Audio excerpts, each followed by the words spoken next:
Hi കൂട്ടുകാരെ, പുതിയൊരു വീഡിയോയിലേക്ക് എല്ലാവർക്കും സ്വാഗതം. അങ്ങനെ ഇനി ആ മണ്ഡപത്തിൽ വന്നിട്ട് ഈ ഒരു കാര്യങ്ങളൊക്കെ ആകാശ് പറയുകയാണല്ലോ. അതായത് മയക്ക് കുപ്പിയൊക്കെ അവിടെ കിടക്കുന്നുണ്ട്, ഇതൊക്കെ നീ എൻ്റെ അച്ഛനെ കടത്തിയതല്ലേ എന്ന് പറയുമ്പോൾ ആ സമയം അരവിന്ദനും ആകാശും കൂടി ഭയങ്കര വഴക്കായല്ലോ. അപ്പോൾ ഈ സമയം ഷേതൊക്കെ കണ്ടിട്ട് ചിരിക്കുകയാണ് കേട്ടോ. എന്നാൽ ഈ സമയം ഇപ്പോൾ ആടാ ഇതൊക്കെ ചെയ്തത് സ്വന്തം അച്ഛനെയാണ് അത് ചെയ്തിരിക്കുന്നത് എന്നൊക്കെ പറയുമ്പോൾ ഹേമ പൊട്ടിക്കറിയാണ് കേട്ടോ. ഹേമയുടെ എൻ്റെ മക്കൾ തമ്മിൽ അടിപിടി കൂടുന്നു കല്യാണ മണ്ഡപത്തിൽ. അപ്പോൾ ഈ സമയം ഷേയാണെങ്കിലും മനസ്സുകൊണ്ട് ചിന്തിക്കുകയാണ്, ഈശ്വര എന്തൊരു നല്ല കാഴ്ചയാണ്, ഇത് കാണാനാണ് ഞാൻ നിന്നത്, ഇങ്ങനെ നായ്ക്കളെ പോലെ കടിപിടി കൂടുന്നത് കാണണം എനിക്ക് എന്നൊക്കെ പറഞ്ഞിട്ട് ഷേ ഇങ്ങനെ നിൽക്കുന്ന സമയത്ത് ഉടൻ തന്നെ ഹേമ പറയണം, മോളെ നീ അറിയോ, നീ എന്തെങ്കിലും ചെയ്തിട്ടുണ്ടോ? എൻ്റെ ആൻറ്റി ഈ പറയുന്നത് ഇവൻ ഉണ്ടാക്കുന്ന കഥകളിൽ ആൻറ്റി അങ്ങ് വിശ്വസിക്കുക, ഞാൻ ഒരിക്കലും അങ്ങനെ ചെയ്യത്തില്ല, ഞാനത് ചെയ്യത്തില്ല, എന്നെ കൊണ്ട് കഴിയത്തില്ല എന്നൊക്കെ ഇങ്ങനെ പറയാൻ കേട്ടോ. ഞാൻ എന്തിനത് ചെയ്യുന്നത്? ഇവൻ്റെ കയ്യിൽ മയക്ക് കുപ്പി കിട്ടിയിട്ടുണ്ടെങ്കിൽ, ഈ മയക്ക് ഇഞ്ചക്ഷൻ ചെയ്തിട്ടുണ്ടെങ്കിൽ അവന് മെഡിക്കൽ സ്റ്റോറിൽ നിന്ന് വാങ്ങിയിട്ട് വന്നതായിരിക്കും, അതെന്നെ വെറുതെ ഉൾപ്പെടുത്താൻ ഞാൻ അറിഞ്ഞിട്ട് പോലുമില്ല ഇവിടെ നിന്നും അങ്കിള് പോയത് എന്നൊക്കെ ഇങ്ങനെ പറയണം കേട്ടോ. ആ സമയം ഉടൻ തന്നെ ഇവർ തമ്മിൽ കടിപിടി കൂടുമ്പോൾ ഉടൻ തന്നെ ഹേമ പറയണേ, എടാ മോനെ എൻ്റെ ഭർത്താവിന് എന്ത് പറ്റി ഈശ്വര, എനിക്ക് പേടിയൊന്ന് എൻ്റെ നെഞ്ചിടിക്കുന്നു എന്നൊക്കെ ഇങ്ങനെ പറയുമ്പോൾ ഉടൻ തന്നെ ഷേ പറയണേ, ആൻറ്റി ഇതൊക്കെ ഇവർ കെട്ടിച്ചമക്കുന്ന കഥയാണ്, ഇപ്പം മനസ്സിലായില്ല. കാരണം എന്തെന്ന് വെച്ചാൽ നിൽക്കുന്ന ചാരുവിൻ്റെ വിവാഹം മുടക്കാൻ എന്ത് ചെയ്യുമെന്ന് പറഞ്ഞിട്ടല്ലേ ഇങ്ങോട്ടേക്ക് വന്നത്, അപ്പോൾ അതിനൊരു കാരണമാണ്, താലി എടുത്ത് തരേണ്ടത് ഈ പറയുന്ന ബാലനങ്ങളല്ലേ, അപ്പോൾ ആ താലി ഒഴിവാക്കാൻ വേണ്ടിയാണ് ഇവളതൊക്കെ ചെയ്തത്, ഇവരുടെ കഥയാണെന്നൊക്കെ പറയുമ്പോൾ ഇവർക്ക് ദേഷ്യം പിടിക്കാൻ കേട്ടോ. അങ്ങനെ പോലീസ് ഇപ്പോൾ ഇവരോട് നിന്നെ അറസ്റ്റ് ചെയ്യുക, എന്തിനാ പോലീസ് വരുന്നത്, എസ് പി അല്ലേ എവിടെ നിൽക്കുന്നത്, എസ് പിയെ വിളിച്ച് അങ്ങ് കാര്യങ്ങൾ പറയാമെന്ന് പറയുമ്പോൾ വേണ്ട, പോലീസ് വരട്ടെ, കാര്യങ്ങൾ തീരുമാനിക്കട്ടെ, എന്തായാലും ഞങ്ങളുടെ അച്ഛനെ കണ്ടെത്തുക എന്നുള്ളത് ഞങ്ങളുടെ ആവശ്യമാണ്, അതുകൊണ്ട് വാ ചാരു, ഞാൻ കണ്ടുപിടിച്ചോളാം എന്ന് പറഞ്ഞിട്ട് പോവാണ് കേട്ടോ. ഈ സമയം ഹേമ പറയണേ, മോളെ നിനക്ക് അറിയാമെങ്കിൽ ഒന്ന് പറയടി, നീ അങ്ങനെ എന്തെങ്കിലും ചെയ്തിട്ടുണ്ടെങ്കിൽ പറ എന്നൊക്കെ പറയുമ്പോൾ ആൻറ്റി അവർ പറയുന്നതൊന്നും വിശ്വസിക്കരുത്, ആൻറ്റിക്ക് എന്നെ വിശ്വാസമല്ലേ, പറയും മുന്നേ എന്നൊക്കെ ഇങ്ങനെ പറയുമ്പോൾ ഉടനെ ആൻറ്റിക്ക് എന്നെ വിശ്വാസമല്ലേ, എന്തായാലും പൂജകൾ നടക്കട്ടെ എന്ന് പറഞ്ഞിട്ട് പൂജ നടത്തി കൊടുക്കുകയാണ് കേട്ടോ. അങ്ങനെ പൂജകൾ തുടങ്ങുകയാണ്. അപ്പോൾ ഹേമയാണെങ്കിൽ എൻ്റെ ഭർത്താവിനെയാണ് കാണാതായിരിക്കുന്നത്, എൻ്റെ കെട്ടുതാലി, അതുകൊണ്ട് തന്നെ മോളെ ഈ പൂജയൊക്കെ നടക്കുന്നത്, എൻ്റെ ആൻറ്റി ഇതൊക്കെ അവരുടെ കളികളാണ്, നമ്മൾ എങ്ങനെയെങ്കിലും വിവാഹം നിർത്തിവെക്കണം, അതിനുള്ള കളിയാണ് ഇവർ കളിച്ചത്, അപ്പോൾ ആൻറ്റി ഈ പറയുന്നത് പോലെ നമ്മൾ ഈ വിവാഹം നിർത്തിവെച്ച് അവരുടെ കളി വിജയിക്കുകയും ബാലൻ അങ്കിള് പുറത്തോട്ട് വരികയും ചെയ്യുമല്ലോ എന്നൊക്കെ പറയണം. അപ്പോൾ ഹേമക്കാണെങ്കിലോ മനമില്ലാ മനസ്സോടെ ശ്രേയുടെ സ്വഭാവം ഒട്ടും ഇഷ്ടപ്പെടുന്നില്ല കേട്ടോ. ശ്രേയുടെ യഥാർത്ഥ സ്വഭാവം മനസ്സിൽ ഹേമ കാണുന്നു, ഇതൊക്കെ ചെയ്യണമെന്ന് ചോദിക്കുന്നുണ്ട് കേട്ടോ.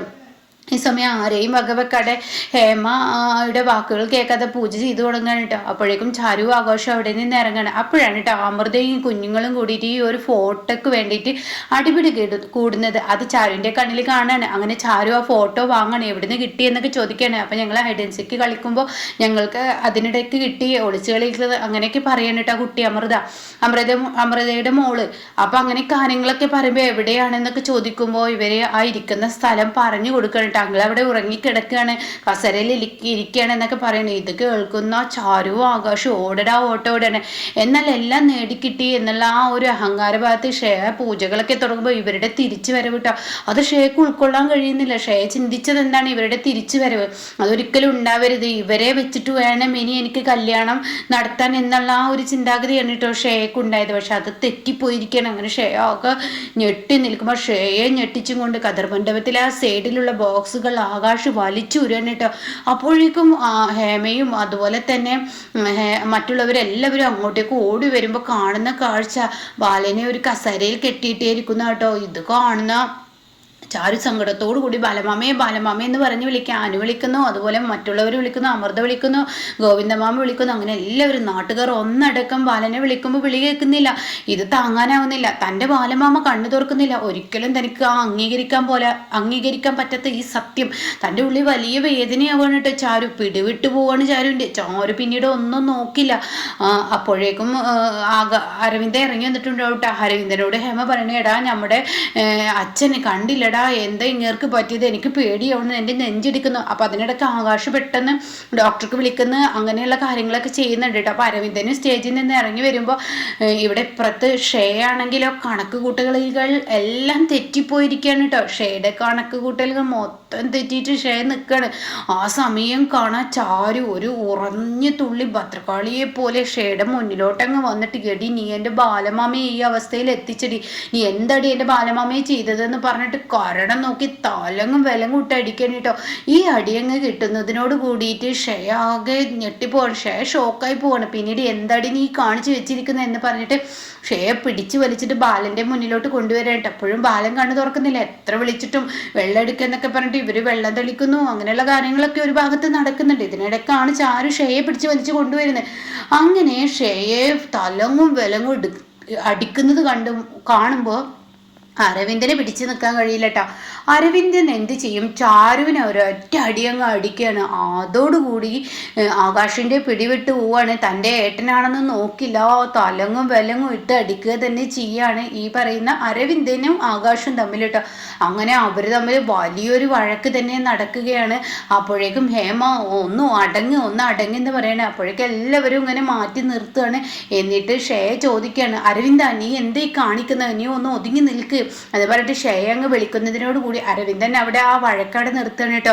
നിങ്ങള് ബാലമാഷിന്റെ മക്കളാണെന്ന് പറഞ്ഞിട്ട് കടിപിടി കിടുകയാണോ? പിന്നെ ഇവള് നിന്നെ പറയുന്നവർ പറയട്ടെ, ഇവരൊക്കെ ചെയ്തു വെച്ചിട്ട് ഈ വിവാഹം മുടക്കാൻ ഇവര് ഓരോന്ന് ചെയ്തു വെച്ചിരിക്കുകയാണ്, നീ അടങ്ങ് എന്ന് പറഞ്ഞിട്ട് അരവിന്ദനെ പിടിച്ചു മാറ്റണം കേട്ടോ. കാരണം വഴക്കിടാളതൊക്കെ വഴക്കിട്ടു. ഇനിയിപ്പോ എന്താ പ്രശ്നം? ഒരു പ്രശ്നവും ഇല്ലല്ലോ. അപ്പൊ അതുകൊണ്ട് തന്നെ അവർ തമ്മിലുള്ള വഴക്കും കാര്യങ്ങളൊക്കെ കഴിഞ്ഞു പോയിട്ടോ. അങ്ങനെ ഈ സമയം ഇപ്പുറത്താണെങ്കിലോ അവരുടെ ആ വഴക്ക് അവസാനിക്കുകയും പിന്നീടാണെങ്കിലോ ഡോക്ടർ എത്തുന്നു, ബാലനെ കൊണ്ടുവരുന്നു, ബാലനെ ഒരു സോഫയിലോട്ട് കിടത്തുന്നു. പിന്നീട് ബാലന് വേണ്ട ആ ഒരു കാര്യങ്ങളൊക്കെ ഇങ്ങനെ നോക്കിക്കൊണ്ടിരിക്കുമ്പോൾ ഇതെന്തോ മയക്ക് വെച്ചിരിക്കുകയെന്ന് മനസ്സിലായി. ആൾക്ക് കുഴപ്പമൊന്നുമില്ല.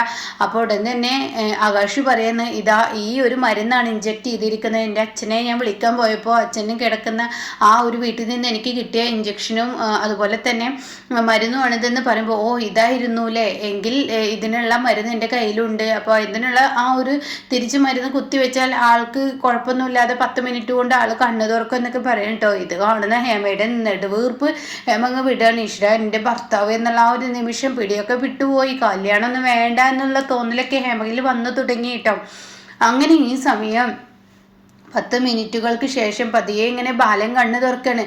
ബാലൻ ഇങ്ങനെ പതിയെ ഇങ്ങനെ കണ്ണു തുറന്ന് വരുമ്പോൾ ഈ സമയം എല്ലാവർക്കും ആശ്വാസമാവുകയാണ്. അപ്പോഴേക്കും നിങ്ങൾക്ക് എന്ത് പറ്റി, നിങ്ങൾക്ക് എന്താ പറ്റിയത് എന്നൊക്കെ ചോദിച്ചിട്ട് ഹേമ ഓടിങ്ങോണ്ട് വരികയാണ്. അപ്പോൾ ഈ സമയം ബാലമാമേ വെള്ളം വേണോ എന്നൊക്കെ ചോദിച്ചിട്ട് ചാരു ഒരു ഭാഗത്തുനിന്ന് വെള്ളം കൊടുക്കുന്നു, ആകാശം ഒരു ഭാഗത്ത് ഇരിക്കുന്നു. അപ്പോഴേക്കും മാറി ഓരോരുത്തർ വിളിക്കുകയാണ് ബാലമാമ എന്നൊക്കെ ചോദിക്കുമ്പോൾ ബാലൻ ചോദിക്കുന്ന ചോദ്യം ഞാനിതെങ്ങനെ എവിടെ എത്തി എന്നുള്ളതായിരിക്കും കേട്ടോ. അപ്പോൾ അത് കേൾക്കുന്നതിനോട് കൂടിയിട്ട് ഉടൻ തന്നെ എല്ലാവരും ആകെ ഷോക്കായി നിൽക്കുകയാണ്. അപ്പോൾ ഈ സമയം ഷെയ ഒന്ന് പേടിച്ചു പോകുന്നുണ്ട്. എന്നിട്ട് പറയാണ് ബാലൻ ഞാനിതെങ്ങനെ എവിടെ എത്തിയെന്ന് ചോദിക്കുകയാണ്. ആ സമയം പെട്ടെന്ന് ഇപ്പുറത്ത് സംസാരം ഉണ്ടാക്കണമല്ലോ, അത് ഇവരുടെ ആവശ്യമാണല്ലോ. അപ്പോൾ അതുകൊണ്ട് തന്നെ അരവിന്ദൻ പറയണേ ഇതെങ്ങനെ എത്തിയെന്നുള്ളത് ഇവരോടൊക്കെ ചോദിക്കുക, ഇവർക്കൊക്കെ എൻ്റെ ഭർത്താവിനെ ഈ അവസ്ഥയിലാക്കിയിട്ട് കല്യാണം മുടക്കുക എന്നുള്ള ലക്ഷ്യമായിരുന്നു എന്ന് അപ്പോഴേക്ക് ഹേമയും പറയാൻ കേട്ടോ. അപ്പോൾ ഉടൻ തന്നെ ഗോവിന്ദൻ ചോദിക്കുകയാണ്, ബാല നിനക്ക് എന്താ പറ്റിയത്? ഞാൻ ഇന്നലെ രാത്രി വീട്ടിൽ കിടന്നുറങ്ങുന്ന സമയത്ത് എൻ്റെ മുഖത്ത് ആരോ ഒരു തലയണ വെക്കുകയും പിന്നെ എന്നെ സൂചി കൊണ്ട് കുത്തുകയും പിന്നീട് ഞാൻ എന്ത് സംഭവിച്ചു, എങ്ങനെ സംഭവിച്ചു, ഇവിടെയോട്ട് എങ്ങനെ എത്തി ഒന്നൊന്നും എനിക്ക് അറിയില്ല എന്ന് പറഞ്ഞിട്ടോ. അപ്പോഴേക്കും ഷെയോട് പറയണേ, ഈ പറയുന്ന ചാരു പറയണേ ഇവളാണ് ഇതിന് കാരണക്കാരി, ഇവളാണ് ഇതൊക്കെ ചെയ്തതെന്ന് പറയട്ടെ. അപ്പോഴേക്കും ആകാശം പറയണേ ഇവളാണ് ഇതൊക്കെ ചെയ്തതെന്ന് പറയണേ. ഇത് കേൾക്കുന്നതിനോട് കൂടി ഉടൻ തന്നെ അരവിന്ദൻ അങ്ങ് ദേഷ്യപ്പെടാണ്. വായി തോന്നിയത് വിളിച്ചു പറയരുത്, നിങ്ങൾക്ക് ഈ വിവാഹം മുടക്കാനുള്ള ഒരു നാടകമല്ലേ നിങ്ങളിത് ഈ കളിച്ചത് എന്നൊക്കെ പറയുമ്പോൾ ഉടൻ തന്നെ ഷെയയുടെ മുന്നിൽ വെച്ച് ചാരു പറയണ, അരവിന്ദ നീ വിശ്വസിക്കരുത്, ഈ വിവാഹം മുടക്കേണ്ടത് ഞങ്ങൾ ഇങ്ങനെ ഒരു ചതി ഇവള് ചെയ്യുന്ന ഒരിക്കലും പ്രതീക്ഷിച്ചില്ല. ഞങ്ങൾക്ക് ഈ വിവാഹം മുടക്കണമെന്നുണ്ടായിരുന്നു, പക്ഷെ ബാലമാമയെ വെച്ചിട്ടുള്ള ഒരു പരീക്ഷണത്തിനൊന്നും ഞങ്ങൾ നിൽക്കത്തില്ല എന്ന് പറയണം കേട്ടോ. ഇതേ സമയം ഷെയ എല്ലാവർക്കും മുന്നിൽ അങ്കിളിന് എന്താ സംഭവിച്ചതെന്ന് എനിക്കറിയില്ല, ഈ വിവാഹം മുടക്കുക എന്നുള്ള ലക്ഷ്യത്തോടെ അങ്കിൾ ഇങ്ങോട്ടേക്ക് വന്നു, പക്ഷെ അങ്കിൾ എങ്ങനെ ഇവിടെ എത്തിയെന്ന് എനിക്കറിയില്ല. എന്തായാലും അങ്കിൾ പിന്നെ ചെയ്തതെല്ലാം കഴിഞ്ഞതെല്ലാം കഴിഞ്ഞു, ഇനി എന്ത് പറഞ്ഞിട്ട് എന്താ കാര്യം? അപ്പം അതുകൊണ്ട് തന്നെ ഈ വിവാഹം നടക്കുക എന്നുള്ളതാണ് ലക്ഷ്യം എന്നങ്ങ് പറയുമ്പോൾ ബാലൻ്റെ സ്വഭാവം അങ്ങ് മാറുകയാണ് കേട്ടോ. ബാലൻ പറയാണ്, മതി നിർത്ത്, ഇത്രയും നേരം നിങ്ങൾ ചാരുവിനെയും ആകാശിനെയും കുറ്റപ്പെടുത്തി, എന്നാൽ ഇതിനൊക്കെ പിറകിൽ ആര് കളിച്ചിട്ടുണ്ടാവും എന്ന് എനിക്കറിയാം. എല്ലാവരുടെയും സ്വഭാവം എനിക്ക് നന്നായി മനസ്സിലാക്കിയിട്ടുണ്ട്, അതുകൊണ്ട് തന്നെ ഞാൻ ഒരിക്കലും ഇതിന് സമ്മതിക്കില്ല. അപ്പോൾ തന്നെ ഹേമ പറയണേ, നമ്മുടെ മകൻ്റെ വിവാഹമല്ലേ, നിങ്ങൾ ഈ വിവാഹത്തിൽ താലി എടുത്ത് കൊടുക്കുമെന്ന് പറയട്ടോ. ഇതേ സമയം ബാലൻ പറയണേ, ഞാൻ ഈ വിവാഹം കഴിച്ചാൽ, ഈ വിവാഹൻ്റെ മോൻ കഴിച്ചാൽ പിന്നീട് ഉണ്ടാവുന്നത് എന്തെന്ന് എനിക്ക് നന്നായി അറിയാം. അപ്പോൾ അതുകൊണ്ട് തന്നെ ഞാൻ ഈ വിവാഹത്തിന് സമ്മതമല്ല. അപ്പോൾ കരക്കാരൊക്കെ വന്നിട്ടുണ്ടാവില്ല. അവർ പറയണേ, ദേ ബാലൻ, നിന്റെ മകന് നല്ലൊരു ജീവിതം കിട്ടുന്നത് നീ എന്തിനാ ഇല്ലാതാക്കുന്നത്? അപ്പോൾ ബാലൻ പറയണേ, എൻ്റെ മകന് ഇത് നല്ല ജീവിതമല്ല. ഈ താലി അങ്ങ് കഴുത്തിൽ വീഴുന്നതിനോടുകൂടി എൻ്റെ മകൻ്റെയും ഭാര്യയുടെയും കഷ്ടകാലം തുടങ്ങുകയാണ്. അവർക്കത് അറിയില്ല. അതുകൊണ്ട് എൻ്റെ കൈകൊണ്ട് ഈ പുണ്യപ്രവൃത്തിയല്ല, ഇതൊരു വൃത്തികെട്ട പ്രവൃത്തിയാണ് ഞാൻ ചെയ്യുന്നത്. എൻ്റെ മകൻ്റെ ഭാവി നന്നാവാൻ വേണ്ടിയാണ് എൻ്റെ മകനോട് 1000 തവണ ഞാൻ പറഞ്ഞത് ഈ വിവാഹമേ വേണ്ടെന്ന്. എന്നാൽ അവൻ എൻ്റെ വാക്കുകൾക്ക് യാതൊരു വിലയും കൊടുത്തില്ല. ഇവളെപ്പോലെ ഒരു വൃത്തികെട്ടവളെ എൻ്റെ മകനെ കെട്ടേണ്ട ആവശ്യമൊന്നുമില്ല എന്ന് പറഞ്ഞിട്ടോ. ഇത് കേൾക്കുന്ന ഷേയാകെ നടുങ്ങിപ്പോവാണ്. അങ്ങനെ ബാലൻ അവിടെ നിന്ന് ഇറങ്ങുകയാണ്. ഞാൻ ഒരിക്കലും ഇവൾക്ക് വേണ്ടി താലി എടുത്ത് കൊടുക്കില്ല, എന്നെക്കൊണ്ട് പറ്റത്തില്ല. എൻ്റെ മകൻ ഇങ്ങനെ ഒരു വൃത്തികെട്ടവളെ, ഇവളെ ഏത് ഗണത്തിൽ പറയാൻ പറ്റുമെന്ന് എനിക്കറിയില്ല. അപ്പോൾ അങ്ങനെ ഒരു വൃത്തികെട്ടവളെ എൻ്റെ മകൻ്റെ മകന് അവളുടെ കഴുത്തിൽ താലി കെട്ടിയരുത് എന്ന് പറഞ്ഞിട്ട് ഷേയോട് പറയുന്നുണ്ട്. എടി, നീ പണ്ട് സ്കൂളിൽ പഠിച്ചിട്ടുണ്ടോ എന്ന് എനിക്കറിയില്ല, നീ പഠിച്ച സ്കൂൾ ഏതാണെന്നോ എനിക്കറിയില്ല. കാരണം നിനക്ക് നന്മ എന്ന് പറയുന്ന ആ ഒരു വാക്കില്ല. അതാണ് ആ വാക്കില്ല, പ്രവൃത്തിയില്ല, നിന്നിൽ നന്മയില്ല. അതുകൊണ്ടാണ് നീ ഇത്രയും ചെയ്തിട്ടും എൻ്റെ കുഞ്ഞിൻ്റെ അടുത്തൊരു സത്യാവസ്ഥയുള്ളത് കൊണ്ടാണ്, എൻ്റെ ഈ ചാരുമോള് അത്രയും നന്മയുള്ളതായതുകൊണ്ടാണ് ദൈവം ഈ അവസാന നിമിഷം എന്നെ അവർക്ക് മുന്നിൽ കാണിച്ചു കൊടുത്തത് എന്നൊക്കെ ഇങ്ങനെ പറയുന്നു കേട്ടോ. അങ്ങനെ ഷേയുടെ കണക്ക് കൂട്ടലുകളെല്ലാം തെറ്റാണ്. അപ്പോൾ ചാരു പറയാണ്, എടി, നീ എന്നെ വെല്ലുവിളിച്ചിരുന്നു, എന്തേ നിൻ്റെ ബാലമാമ തന്നെ എനിക്കുള്ള താലി ആകാശിൻ്റെ കയ്യിൽ എടുത്തു കൊടുക്കുന്നു. എന്നാൽ ആ വെല്ലുവിളി ഇത്രത്തോളം ആവുമെന്ന് ഞാൻ വിചാരിച്ചില്ല. ഒരു ജീവൻ ഭീഷണിപ്പെടുത്തി നീ ഇങ്ങനെയൊക്കെ വെല്ലുവിളിക്കുന്നു ഞാൻ പ്രതീക്ഷിച്ചില്ല. അതുകൊണ്ട് നിന്നോട് ഏറ്റുമുട്ടാൻ ഇനി ഞാനില്ല. ഞാനും എൻ്റെ ബാലമാമയെ, എൻ്റെ അക്കുച്ചേട്ടനെ എങ്ങോട്ടെങ്കിലും പോയിക്കോളാം എന്ന് പറഞ്ഞിട്ട് അവരവിടെ നിന്ന് ഇറങ്ങുകയാണ് കേട്ടോ. അപ്പോൾ അങ്ങനെ ബാലൻ്റെ കയ്യിൽ നിന്ന് എല്ലാവരുടെ കയ്യിൽ നിന്ന് കണക്കിന് കിട്ടുന്ന കിടുക്കൻ സീനാണ് കേട്ടോ.